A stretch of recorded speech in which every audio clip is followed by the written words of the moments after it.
y vamos a tener como título en esta tarde aspectos médicos de la muerte de Jesucristo. Aspectos médicos de la muerte de Jesucristo. Hace 2000 años, un hombre colgaba entre el cielo y la tierra. El cielo se oscureció completamente, un terremoto grandísimo. El velo del templo se rasgó de arriba hacia abajo. Y en esa cruz moría un hombre llamado Jesucristo.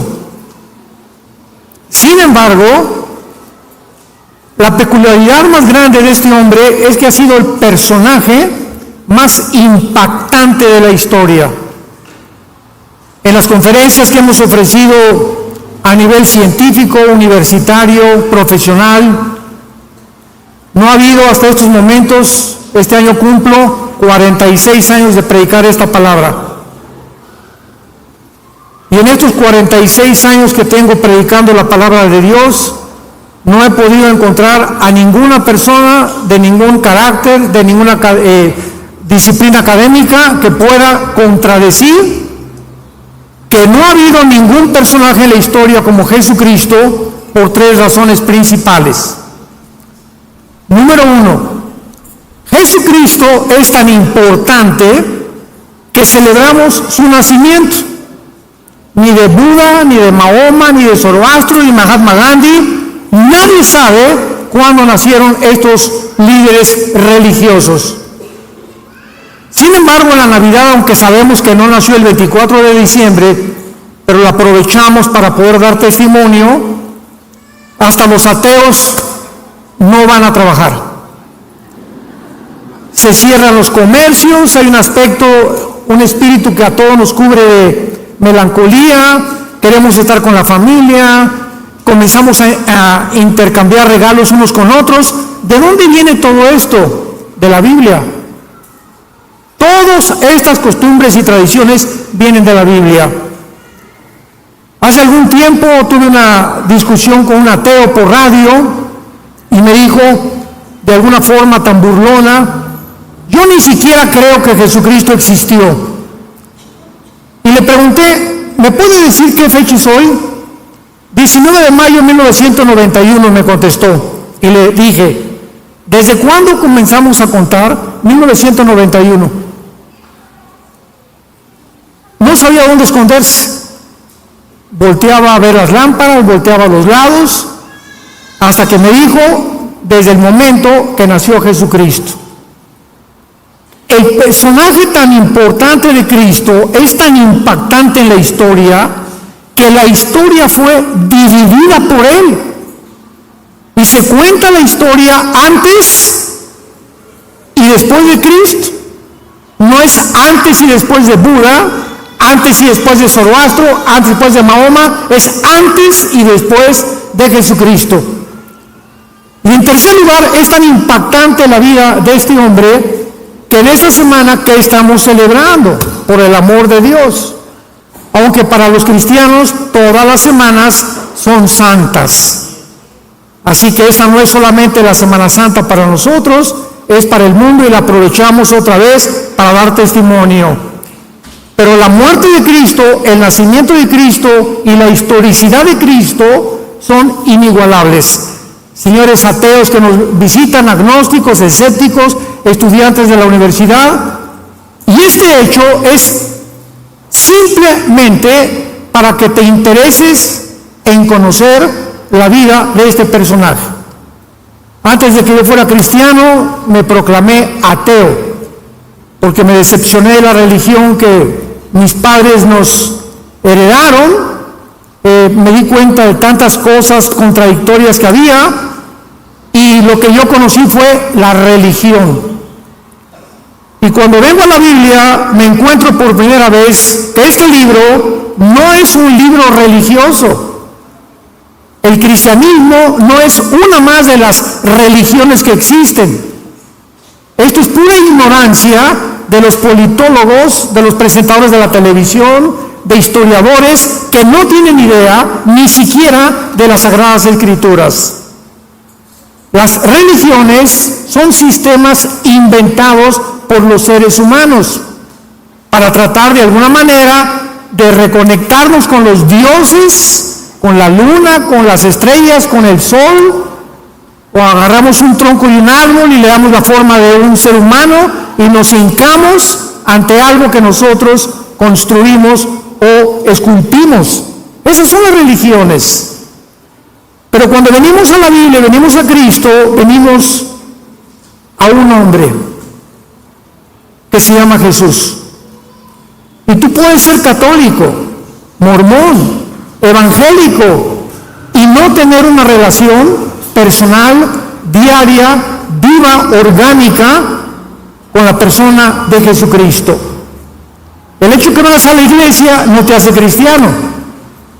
Es como el hecho que si te vas a una fábrica de Volkswagen y trabajas en la Volkswagen, no sales hecho un carro Volkswagen.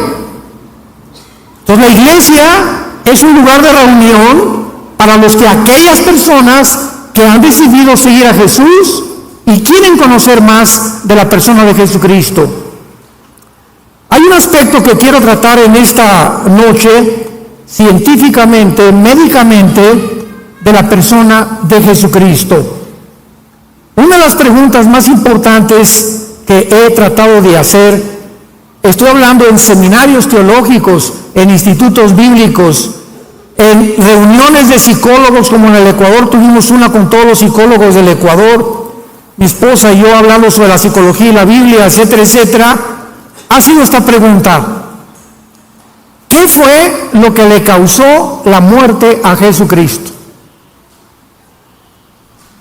Y cuando ponemos la Biblia y comenzamos a investigar que la mayor parte de los crucificados, cuando estaban casi ya exhaustos, los soldados romanos tenían la orden del gobierno de romperles las rodillas, los meniscos de las rodillas, para que el crucificado, si no había muerto de desangramiento, muriera de asfixia. Entonces, al romperle los meniscos a los crucificados, se colgaba el cuerpo y ya no podían tener la fuerza para poder respirar ni exhalar. Morían asfixiados. Y eso garantizaba que al bajarlos de la cruz estaban muertos. Porque si un soldado romano bajaba a un crucificado vivo, el soldado era también sentenciado a pena de muerte. Sin embargo, cuando Jesucristo estaba colgado en la cruz, el centurión romano, que era experto en muertes, se acerca a la cruz y él sabía que Cristo estaba muerto. Sin embargo, agarra una lanza y lo atraviesa del lado izquierdo al lado derecho, a través de todo el pecho de su cuerpo.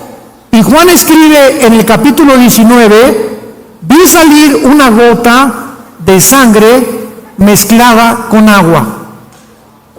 Y a la luz de la cardiología moderna, porque en la Biblia encontramos las evidencias más antiguas de genética, química, antropología, paleontología, medicina, biología y cualquier disciplina académica que tú me quieras decir. La Biblia es más antigua que cualquier libro científico del siglo XXI.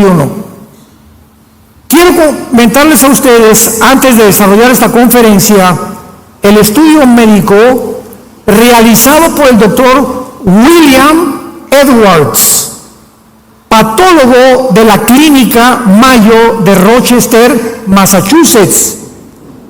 La Clínica Mayo, el Hospital General de Boston y el Hospital Hopkins son las tres instituciones que se clasifican como las mejores médicamente hablando y clínicamente del mundo entero. Ni en Inglaterra, ni en Francia, ni en Alemania, ni en ningún lado se pueden caracterizar con la fama que tienen estas instituciones clínicas, médicas, científicas. Este estudio del doctor Edwards apareció en la revista médica Diario de la Asociación Médica Americana, en inglés, Journal of the American Medical Association. Y esta revista es y aparece cada semana en la investigación médico-científica del mundo entero. Escuchemos la opinión médica de una persona que no es cristiana, de un médico patólogo famoso en el mundo entero acerca de la muerte de Jesucristo. Número 1, la sangre que sudó en Getsemaní. La Biblia dice que cuando Cristo estaba en Getsemaní, fue tan intensa la presión que él tuvo espiritualmente que la sangre comenzó a salir de sus poros y de su piel. Y este médico dice lo siguiente: este fenómeno se llama hematohidrosis. Hematohidrosis, o sea, sudor sanguinolento, y ocurre en estados altamente emocionales, cuando la hemorragia de las glándulas sudoríparas ocasiona que la piel quede excesivamente frágil. Probablemente la pérdida sanguínea en el huerto de Getsemaní fue mínima. Sin embargo, la fragilidad cutánea resultante ocasionó más tarde en una gran pérdida sanguínea durante la flagelación. Veamos qué dice Mateo 26, versículo 36. Entonces Jesús llegó con ellos a un lugar que se llama Getsemaní. La palabra Getsemaní en el hebreo es Yesemana o Getsemaní, que significa el aceite prensado. O sea, cuando se aprietan las uvas, ¿verdad?, sale el líquido. Cuando se aprietan las aceitunas, sale el aceite de olivo. Y Getsemaní es el lugar donde él fue prensado, apretado. Y fue tan grande la presión psicológica y espiritual de Cristo para que la sangre haya salido de su piel en la hematohidrosis. Es un fenómeno que los médicos explican por qué sucede. Estos se enrollaban en el cuerpo de la víctima cuando lo flagelaban. Los látigos romanos eran de 5 colas y tenían en las puntas plomo y tenían acero, y se enrollaban 4 o 5 veces alrededor del pecho y de la espalda, y cuando el soldado romano sacaba el látigo, desgarraba todos los tejidos subcutáneos del pecho y de la espalda y quedaban las heridas en la superficie. Cuando Cristo fue acostado en la cruz, no tenía piel a frente ni tenía piel atrás. Completamente estaba desnudado de su piel, de los 39 flagelos que le implicaron el desangramiento que se inició en el huerto de Getsemaní. El grado de pérdida sanguínea, dice el médico Edwards, determina el tiempo que la víctima sobrevive en la cruz. La pérdida apreciable de sangre prepara el terreno para un estado de shock hipovolémico, que es un estado donde existe una discrepancia entre la capacidad de los vasos sanguíneos y su contenido. La hipovolemia significa disminución del volumen sanguíneo por pérdida de sangre o deshidratación. En otras palabras, después de los 39 latigazos que le dieron a Cristo, imaginémonos la pérdida de sangre que él sufrió. Cuando la sangre comienza a salir del cuerpo, médicamente hablando, la hipovolemia, comienza a haber una descomposición tremenda mental que hace que las personas pierdan completamente la brújula, ya no coordinen sus pensamientos, ya no sepan, se desmayan o la mayor parte de las veces gritan que por favor los maten antes de seguir sufriendo los latigazos. Jesús fue tan debilitado por los 39 latigazos que la Biblia dice que no pudo cargar el patibulum, o sea, el palo central de la cruz, porque desde el pretorio romano, donde fue flagelado, hasta el monte Calvario, había 800 metros, casi 1 kilómetro de distancia. Entonces, la pérdida de sangre en Getsemaní, la pérdida de sangre en los clavos y los latigazos que le dieron, porque le rasgaron la piel con clavos también los soldados, le impidió a Cristo, que tenía una salud excelsa, ¿verdad? Si era el Hijo de Dios, jamás se enfermó, comía pescado, comía miel, comía cosas, no bebía Coca-Cola, ni azúcares tampoco, pero estaba tan débil que tuvo una persona llamado Simón de Cirene que ayudarle a cargar el palo central de la cruz. Dice la Biblia que sus heridas en la espalda fueron cubiertas con un manto de púrpura, el cual, cuando llegó a la cruz y lo acostaron, le quitaron el manto y la piel que le quedaba fue arrancada, porque en los 800 metros que caminó hacia la cruz, se le pegó la sangre coagulándose con la tela del manto, y al quitarle el manto le desgarraron todo lo que le quedaba de piel. O sea que cuando lo acostaron a Cristo sobre la cruz, era completamente sin piel. Imaginémonos el dolor de la fricción de su carne viva con la madera del patíbulo. En la crucifixión, los brazos de la víctima eran totalmente estirados, de esta manera. Y los clavos eran colocados entre el hueso radio y el hueso carpo de las muñecas. O sea, a Cristo no le pusieron los clavos aquí. Cristo fue crucificado aquí en las muñecas. Ahí fue en el carpo y en el radio donde entraron los clavos. Y aunque no producían fractura, el daño al periósteo, que es la membrana que cubre los huesos, era dolorosísima. La mayor parte de las víctimas de la crucifixión en ese momento perdían el conocimiento del dolor tan intenso de la entrada de los clavos en estas partes de las manos. También los clavos le cortaron el nervio mediano médicamente, lo cual le ocasionó a Cristo espasmos intensísimos de dolor en los brazos durante todo el procedimiento. Todo esto produjo una parálisis en parte de sus manos que se llama los ligamentos o mano de garra, donde la mano comienza a perder ya el control y se hace así y ya no puede abrirla del dolor tan intenso de los clavos en el carpo y en el radio. Los clavos de los pies, dice este médico, atravesaron los huesos del tarso y seguramente le ocasionaron lesiones en sus nervios. El mayor efecto fisiológico es lo que se llama la interferencia con la respiración normal, especialmente durante la exhalación, ya que el cuerpo tiende a fijar el tórax en estado de inhalación y el crucificado está colgado y no puede hacer esto, respirar y exhalar, porque el peso de los clavos, al tratar de hacer esto, le produce más presión en las manos y más presión en los pies.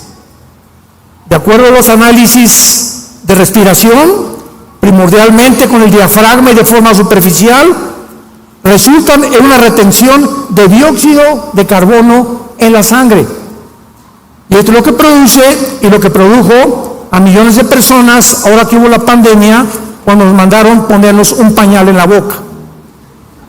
¿Qué te produce el pañal en la boca? Que los estreptococos se te vuelven a meter, no respiras el oxígeno que necesitamos y después la Organización Mundial de la Salud dictamina que no servía de nada. Impresionante lo que hicieron con nosotros. Continuaron en el cuerpo de Cristo calambres musculares, hormigueo en los brazos, por la posición tan incómoda, y se agregaron a la molestia de la respiración, porque en cada momento que respiraba era un dolor y un martirio agonizante, lo cual casi siempre llevaba a la asfixia a los crucificados. Otros factores, dice el médico Edwards, que contribuyeron a la muerte del crucificado variaban, pero siempre era deshidratación, arritmias cardíacas inducidas por el estrés, insuficiencia cardíaca por la acumulación rápida del líquido en la cavidad pericárdica o en cavidad pleural. Y finalmente, un aspecto médico de la muerte de Jesús ha sido gran controversia, y es el tema que quiero desarrollar. ¿Qué fue científicamente o médicamente? Se van a sorprender ustedes lo que le causó la muerte a Cristo. Cuando el soldado romano le atravesó el costado, le atravesó lo que se llama el pericardio, que es una membrana que cubre el corazón, y el endocardio, que es una membrana que está dentro casi en el corazón. Y cuando Juan escribe hace 2000 años, vi salir una gota de sangre y una gota de agua. De acuerdo a los cardiólogos del siglo XXI, la mezcla de la sangre con el agua es por la rotura del pericardio. O sea, Cristo ya estaba muerto antes de que el soldado le atravesara con la lanza el costado. De acuerdo a lo anterior, el líquido que salió de Jesús correspondía al líquido pericárdico y la sangre a presencia de sangre en la cavidad pericárdica. El corazón está forrado por dentro por la membrana llamada el endocardio, después una capa muscular llamada el miocardio, forrada por el pericardio, con dos capas, pericardio visceral y pericardio parietal. Y estas capas no se conocían hace 2000 años, ni se entendía tampoco qué es lo que pasaba, porque jamás había el estudio clínico que hicieron después estos médicos de la Clínica Mayo, Rochester y la Clínica de Hospital Hopkins y de Boston hace algunos años. Y finalmente, ¿qué fue lo que ocasionó la muerte de Cristo? Damas y caballeros santos de Dios, 1000 años antes de la crucifixión, David escribió el Salmo 22. David no sabía nada de crucifixiones, porque esto comenzaron a través de las tradiciones a integrar la crucifixión los romanos. Y David escribe 1000 años antes de Cristo, en el Salmo 22, las palabras y la causa que le mostró a Cristo, o la razón que le causó a Cristo su muerte en la cruz. Y comienza el Salmo 22 diciendo: Elí, Elí, lama sabactani. Dios mío, ¿por qué me has desamparado? Que fue la última expresión de Cristo. Y finalmente, más adelante dice: jugaron ropas los soldados con mi manto, me miran como toros de Bazán. Y la Biblia describe lo que causó la muerte de Cristo. No fue la asfixia, porque no le rompieron los huesos. Estaba escrito en el libro del Éxodo que al cordero no le iban a romper los huesos. Entonces el soldado romano le atravesó la lanza para asegurarse que estaba muerto. Entonces Cristo no murió de asfixia, no murió de deshidratación, no murió de desangramiento. El Salmo 22 dice estas palabras: mi corazón fue como la cera. Cristo muere cuando tus pecados y mis pecados son puestos sobre de él, y el dolor de llevar tus pecados, tus adulterios, tus robos, tus asaltos, tus violaciones, tu drogadicción, tus fornicaciones, nuestros robos, todas las cosas que tú y yo habíamos hecho, fueron puestas sobre su cuerpo, y el dolor fue tan intenso que el corazón le explotó. Cristo muere de dolor moral. Si alguna mujer está pariendo, sabe el dolor que tiene cuando el niño va a salir a la luz. Y los dolores son intensísimos del parto, se consideran los más grandes que hay de sufrimiento en el ser humano. Pero para que una persona pueda morir de dolor, hay mujeres que ven a sus hijos morir y lloran y caen. Mi hijo murió, mi esposo murió, y vemos a cantidad de personas en los entierros, en los funerales, desesperados por sus muertos y se jalan los pelos. Pero no hemos visto a ninguna persona que sea tan intenso el dolor que caiga muerto. De no poder soportar el dolor tan grande que está experimentando la pérdida de un ser querido. Pues Cristo muere y paga por tus pecados y paga por mis pecados, y esto es lo que nos habla claramente de la evidencia que le estalla el corazón de dolor moral. Y finalmente, este aspecto médico dice lo siguiente: las víctimas de crucifixión morían sofocadas casi siempre. Para acelerar la muerte, los romanos les rompían las piernas a las víctimas moribundas. Una vez que podían empujar las piernas contra el soporte de la madera que los sostenía y les ayudaba a levantar el pecho para respirar, los músculos exhaustos de la víctima ya no se podían mover más. La caja torácica y el diafragma para respirar, por lo que sobrevenía la asfixia inmediata a los crucificados. La Biblia dice que Jesús sufrió todos estos dolores y todos estos quebrantos simplemente para decirnos: te amo,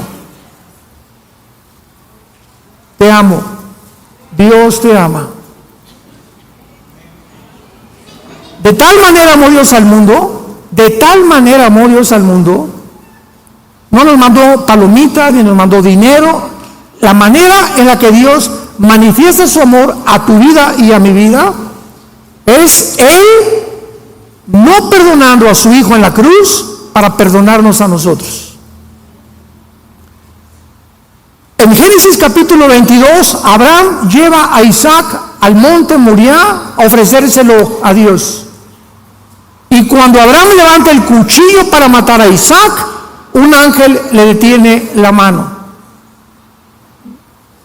Casi 3000 años después, la misma escena la vemos en el Monte de los Olivos. Se levanta el cuchillo para matar a Cristo y Dios no detiene la mano. Dios permite que su hija muera. Perdonó a Isaac y no perdonó a su hijo por ti y por mí, para decirte que te ama. Y si Dios te está diciendo que Él ha dado su vida por ti y por mí, ¿cómo no nos dará todas las cosas si nosotros se las pedimos y le seguimos en el temor de su vida en nuestro corazón? El temor de Dios es medicina a nuestro cuerpo y refrigerio a nuestros huesos. Largura de días y años de vida y paz te aumentarán. Y tú no puedes más que comprender algo. Yo siempre que he tenido en estos 46 años de vida predicando el Evangelio, cuando me asaltan dudas, porque las dudas nunca van a dejar de asaltarnos, es una guerra mental entre el bien y entre el mal. Mientras más memorizo la palabra y más la medito, es la única forma de poder contrarrestar mi ansiedad, mi estrés, mis preocupaciones. ¿Por qué? Porque si no pueden haber preocupaciones y la palabra de Dios en mi mente. Y tú escoge qué te va a gobernar: el estrés, la preocupación, la ansiedad, o en ese momento repite la palabra y comienza a mencionar la palabra. Bendito sea el Dios y Padre Jesucristo, que nos hizo renacer para una esperanza viva por la resurrección de Cristo entre los muertos, para una herencia incorruptible y inmarcesible reservada para nosotros en los cielos. Y comenzamos a pronunciar la palabra de Dios y se va el ataque de Satanás de tu mente y de nuestra mente. Aquí es el campo de batalla. Tú eres lo que piensas, somos el resultado de nuestros pensamientos. Dice Isaías 53, 700 años antes de Cristo. Lo más importante del pasaje de Isaías 53, para todos ustedes que estudian teología, es que está escrito en el pasado. Fue escrito 700 años antes de Cristo y se escribe como si no hubiera pasado. Despreciado y desechado entre los hombres, varón de dolores, experimentado en quebranto, como que escondimos de él el rostro, fue pasado, menospreciado y no lo estimamos. Ciertamente llevó, no dice llevará, llevó nuestras enfermedades, sufrió nuestros dolores, le tuvimos por azotado, por herido de Dios y abatido. Mas el herido fue tiempo pasado por nuestras rebeliones. Pregunta, ¿cómo es posible que se hable de un evento futuro en el pasado? Porque la Biblia es el único libro hiperdimensional. Señores científicos que nos acompañan, señores médicos, señores psicólogos y psiquiatras que están con nosotros. ¿Qué estoy diciendo? En 1940, más o menos, 43, Alberto Einstein descubrió una fórmula científica que revolucionó completamente la dimensión y las leyes de la física. E igual a mc al cuadrado. La energía es igual a la materia por la velocidad de la luz al cuadrado.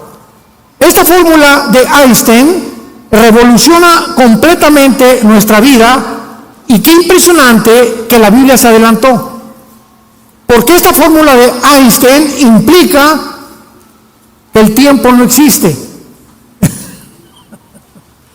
Se le van a fundir los fusibles. El tiempo no existe. ¿Qué quiero decir con esto? Agarra tu reloj en este momento. ¿Y qué hace el reloj? El de segundero. 1, 2, 3, 4, 5. ¿Dónde está el pasado? ¿Dónde está el pasado? Estamos en el presente. 1 es el presente. 2, 3, 4, 5, 6, 7, 8. El futuro todavía no estamos allá. El pasado. Hace un segundo tu pasado ya no existe. Hace 2000 años el apóstol Juan escribe el Apocalipsis. Viaja el apóstol Juan 2000 años y ve al anticristo y la tercera guerra mundial. Juan regresa en el espíritu y el Apocalipsis ya está escrito lo que va a ser. No ha sido y será.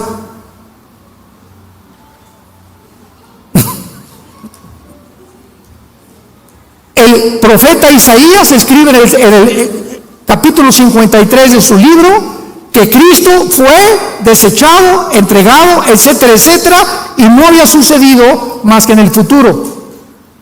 Y cuando encontramos que la fórmula de Einstein demuestra que el tiempo no existe, el tiempo se incluye desde Einstein como la cuarta dimensión. ¿Qué quiero decir? Que somos seres que vivimos en 4 dimensiones: altura, profundidad, anchura y el tiempo, que desde el siglo pasado estuvo incluido dentro de las dimensiones del ser humano. Dios vive en otra dimensión, en la 6ª, 7ª u 8ª dimensión. Para Dios 1000 años es un día es como 1000 años. Cada vez que la Tierra hace una vuelta al Sol de 365 días, para Dios fue un día. Para nosotros fueron 365 días que pasaron en nuestro tiempo. Y si yo no voy a la Luna o a Marte con un traje de astronauta y salgo mañana, vamos a poner que mañana es el 10 de abril, y regreso dentro de un año y tengo 30 años de edad, cuando yo regrese el año que entra, mi esposa va a tener 5 años más que yo.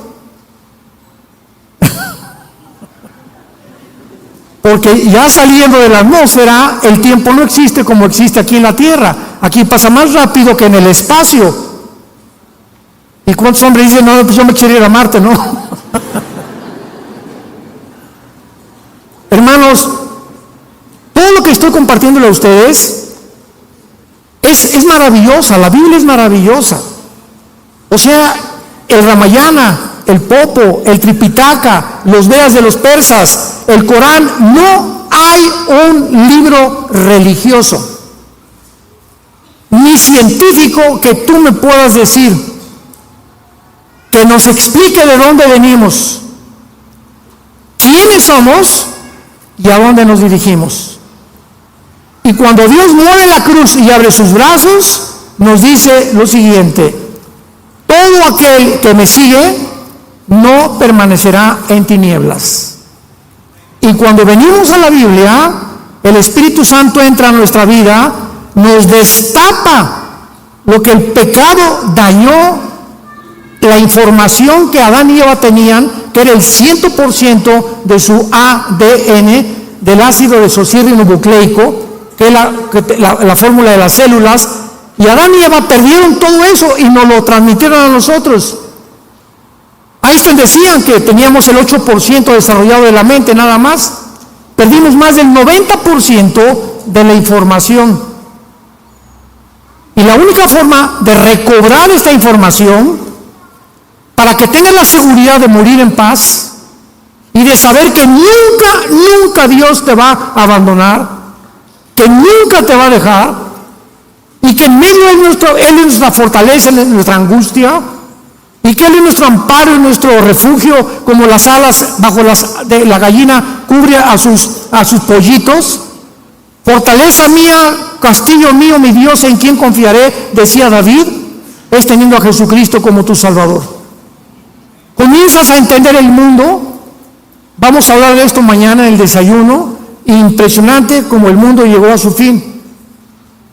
Filosóficamente, religiosamente, políticamente, militarmente, en cualquier área que tú busques, el mundo en que tú y yo vivimos hoy está completamente derribado. En Estados Unidos se acabó la democracia, se acabó la moral en el mundo, ya los géneros terminaron. La biología y la genética la hicieron a un lado. Ahora un hombre puede ser mujer, una mujer puede ser un hombre, de acuerdo a lo que él crea o lo que ella crea, y no genética ni biológicamente. Es una locura, es un mundo de psicópatas, de sociópatas. Nunca el mundo había enloquecido al grado en el cual se encuentra actualmente.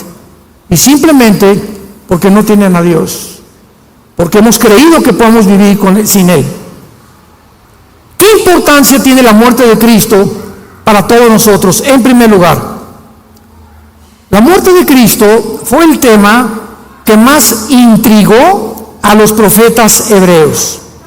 Dice la primera carta de Pedro, capítulo 1, versículo 11, los profetas profetizaron de la gracia destinada a ustedes. Inquirieron y diligentemente indagaron acerca de esta salvación, escudriñando qué persona y qué tiempo indicaba el Espíritu de Cristo que estaba en ellos, el cual anunciaba de antemano los sufrimientos de Cristo y las glorias que vendrían tras ellos. En la cruz del Calvario había dos grupos de personas: los religiosos, los fariseos, supuestamente los doctores de la ley, y del lado izquierdo estaban los griegos, los filósofos de Atenas, los discípulos de Zenón, los epicúreos, los estoicos, los grandes pensadores de la historia en aquel tiempo. Los religiosos, los fariseos, voltearon a la cruz y dijeron: este no puede ser el Hijo de Dios, porque la Torá, nuestra ley, dice: maldito el que es colgado en un madero. Pues ¿cómo puede este hombre decirse que es hijo de Dios cuando nuestra ley dice que los que son crucificados son hechos maldición? No puede ser este el Hijo de Dios. Comenzaron a ofuscar en sus pensamientos y en su limitada racionalización. Y por otro lado, los griegos veían a Jesús y decían: este no puede ser el Hijo de Dios, porque Zeus, nuestros grandes dioses de los titanes de la mitología griega, no podían permitir que a su hijo le hicieran lo que le están haciendo a este hombre. ¿Cómo puede llamarse este el Hijo de Dios? Damas y caballeros, los religiosos y los filósofos, Dios enloqueció su sabiduría. Porque la palabra de la cruz es locura a los que se pierden. Y no podían, con su mente intelectual y filosófica, como actualmente también, No me importa que seas maestro de filosofía y letras en la universidad, ni que tampoco tengas doctorados en ciencias políticas. Si tú no tienes al Espíritu de Cristo en tu vida, no vas a entender la Biblia. Porque los pensamientos de Dios son más altos que los nuestros. Y la forma como Dios actúa no es como nosotros. Y en esa cruz, donde unos decían que era maldición y otros que era una imposibilidad que el Hijo de Dios pudiera decirse así, muriendo como un vil criminal y su padre no hiciera nada, Dios lo hizo a propósito. Porque detrás de esa muerte se encontraba toda la sabiduría de Dios, escondida detrás de la locura de los seres humanos. Y eso fue lo que me hizo a mí, por primera vez en mi ateísmo, reflexionar y humillarme delante de Dios. Y se acercó entonces mi hermano Alejandro, que era cristiano, y me leyó este pasaje de 1 Corintios capítulo 1, que dice así: porque lo insensato de Dios es más sabio que los hombres, y lo débil de Dios es más fuerte que los hombres. Lo que para ti es locura, para Dios es sabiduría. Porque lo que tú calificas como locura, Dios lo hizo a propósito para que no lo busques intelectualmente, sino para que te humilles delante de Él, recibas a Cristo y Él te abra el entendimiento y te diga: 2 más 2 son 4, 5 más 5 son 10. Imagínate un niño de 6 años: oiga, maestro, ¿qué quiere, chamaco? Tanta molestia que me das. Explíqueme la teoría de Einstein, m igual a mc al cuadrado. Mira, niño, aunque yo te lo explique, no lo vas a entender. ¿Pero por qué, maestro, si mi cerebro es igual al tuyo? Es verdad, pero el mío está desarrollado y el tuyo no. Entonces, cuando tú crezcas y madures en conocimiento, vas a entender lo que ahorita, aunque te lo explicara, no lo vas a explicar. Cuando yo era ateo, Dios me dijo: gusano, chinche, hormiga de agua puerca. ¿Quieres entender mis caminos? ¿Quieres caminar conmigo? ¿Tú crees que puedes comprenderme cuando yo hice el universo? Como le dice a Job: ¿dónde estabas cuando hice la tierra? Cuando medí las medidas de la tierra, la distancia entre la tierra y el sol, el movimiento de gravitación de la tierra, el movimiento de traslación de la tierra, la velocidad de la luz, 300,000 kilómetros por segundo. ¿Dónde estabas tú? Le pregunta Dios a Job. Si eres tan inteligente, dímelo. Dime quién eres, ya para acabar pronto. Y cuando nos damos cuenta que estamos tratando de pelear con un Dios, que si Él existe es lógico, hermanos filósofos, la lógica elemental nos dice lo siguiente: si realmente Dios existe, Él no puede pensar como nosotros, y es una mente inmensamente grande, maravillosa, y si yo quiero aprender, necesito una condición, una sola: ser humilde. Ser humilde, humillarme. Señor, lo que sé, como dijo Sócrates, yo solo sé que no sé nada. Estoy tratando de pelearme contra ti, que porque, ¿y para qué si Dios hizo al diablo? ¿Y para qué hizo el sufrimiento? ¿Y por qué permite que los niños se mueran?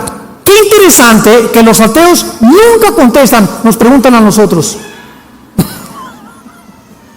Nunca un ateo va a preguntar esas preguntas a otro ateo o a un agnóstico o un escéptico. Nunca, jamás. Nos las hacen a nosotros los cristianos, porque de alguna manera en sus conciencias saben que no hay respuestas en el mundo y por eso viven vidas sin esperanza, sin ninguna seguridad, llenos de estrés, llenos de esperanza, llenos de odio, llenos de maldiciones.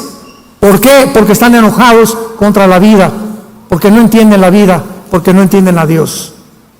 Y como dijo don Teofilito, ni lo entenderás hasta que no vengas a la cruz de Jesucristo. lo insensato de Dios es más sabio que nosotros.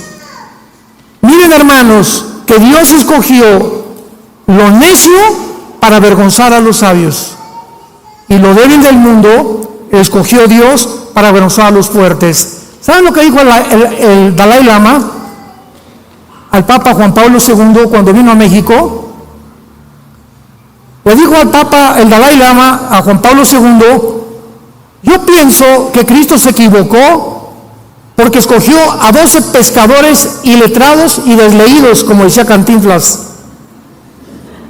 que ni a la primaria fueron.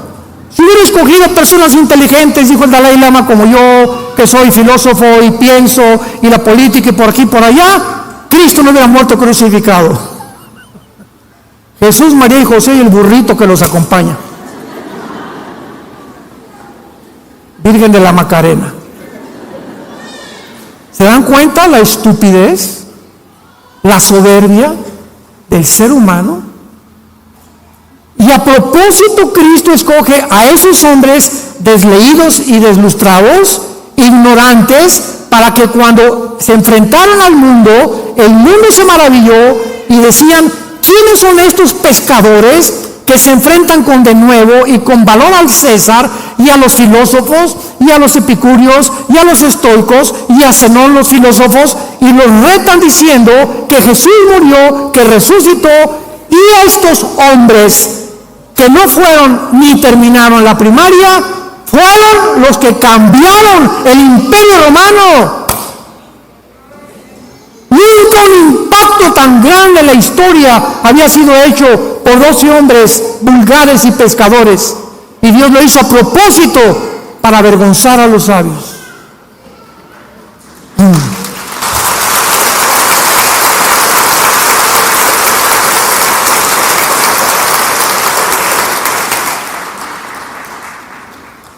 Cristo muere en la cruz para pagar por tus pecados y por mis pecados, y es la base de su muerte lo que nos puede limpiar delante de Dios.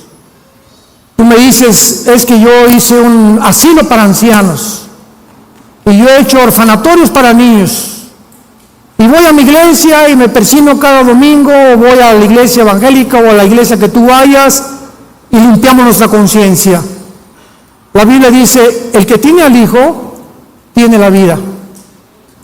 Puedes tener una religión, te repito, puedes ser católico, evangélico, bautista, nazareno, pentecostal, presbiteriano, dime lo que quieras. No es la etiqueta de la botella lo que determina el contenido, es lo que está dentro de ti.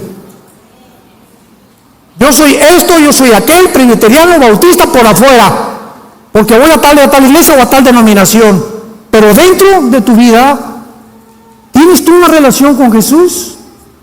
¿Amas la Biblia? ¿Amas a tus hermanos? ¿Amas a tu esposa? ¿La respetas? ¿Le eres fiel a tu esposa? ¿Amas a tus padres? ¿Les das un buen ejemplo a tus hijos? Desde que te convertiste, ¿cuántas personas has ganado para Cristo? ¿Te mueres de pasión por la verdad? ¿Estarías dispuesto a morir en tus convicciones por la causa de Cristo? Si tú no contestas estas preguntas satisfactoriamente, no eres más que una persona religiosa de la boca para afuera. Y la Biblia dice: no hay otro nombre en que podamos ser salvos más que en el nombre de Jesucristo. Mas Dios muestra su amor para con nosotros, que siendo pecadores, Cristo muere en nuestro lugar. Herido fue por nuestras rebeliones, molido por nuestros pecados. Todo esto lo ha hecho Dios por ti y por mí, para que hoy vengas, no a una religión, ven hoy, te invito a que vengas a la cruz. A que adores a ese hombre que tienes colgado en un crucifijo en tu casa, sin saber ni siquiera lo que representa. Para que vengas en esta noche y le pidas perdón por tus pecados. Que no salgas por esa puerta como entraste, confundido. Tal vez por curiosidad viniste en esta tarde, pero Dios tenía una cita contigo. Dios te ha hablado en esta noche para que tú le puedas entregar tu vida a Jesucristo, arrepentirte de tu vida y considerar: si tú mueres en esta noche, un accidente, una embolia cerebral, un ataque al corazón, un accidente de tráfico, una bala perdida, tú te condenas en el infierno. Puedes burlarte en esta noche todo lo que quieras, pero estas palabras son fieles y verdaderas. Es la palabra de Dios, y Dios tenía una cita contigo para decirte te amo. Fui crucificado, fui muerto y resucitado a los 3 días, para que tú vengas y renueves tu vida conmigo, para que yo entre a tu vida y para que me conozcas y tengas la vida eterna. Les pido que acá inclinen su rostro por algunos momentos y le digas con todo tu corazón estas palabras a Dios. Señor mío y Dios mío, lo puedes hacer en silencio. Te doy las gracias por haberme permitido escuchar tu voz a través de la Biblia, tu palabra santa. Creo con todo mi corazón que en esa cruz, a través de la sangre que tu Hijo derramó, es el antídoto, es la medicina que tú has provisto para mis pecados. Creo que a los 3 días tu Hijo se levantó de entre los muertos, y porque ahora vive, y lo creo con todo mi corazón, te pido, Señor Jesús, que en este instante entres a mi vida como mi Señor y mi Salvador. Te doy las gracias por darme la vida eterna, y la corta vida que me das o que me queda, la quiero vivir para conocerte a ti y a tu Padre, y vivir para dar testimonio de tu amor en esa cruz. En el nombre de Jesucristo. Amén. Gracias a Dios por la palabra de Dios. Gracias a Dios por la Biblia. Los cielos y la tierra pasarán.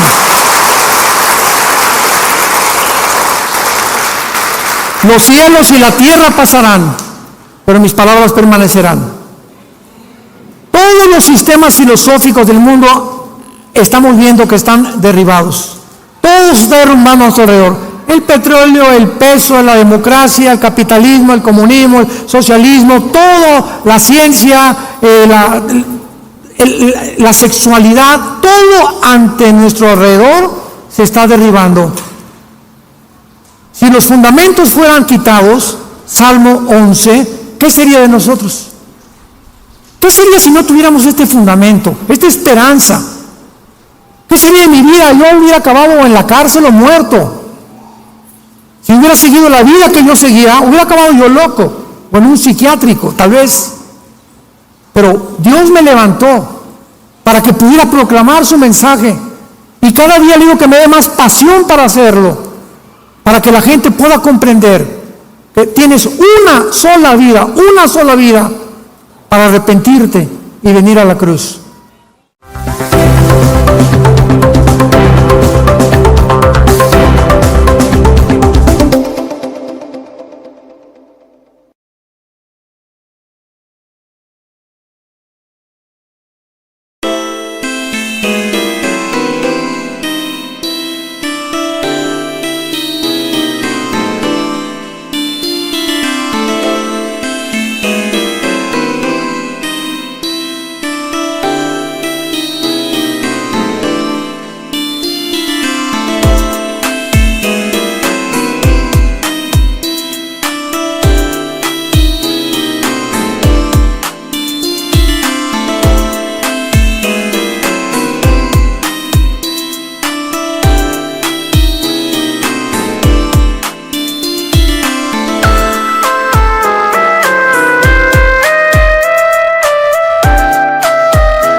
thing related to you make me smile.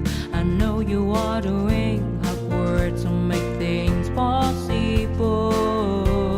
I want to let you know that I am with you, and I will be forever. Every little thing related to you make me smile. I know you are doing hard work to make things possible. I want to let you know that I am with you, and I will be forever. When you talk, I want to listen to you for hours. When you are there beside me, I feel like looking at you all the time. My love for you will never really change. Just want to tell you that you mean a lot to me.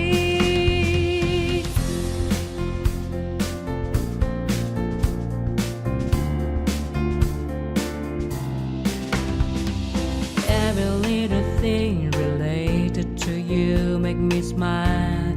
I know you are doing hard work to make things possible. I want to let you know that I am with you, and I will be forever. Every little thing related to you make me smile. I know you are doing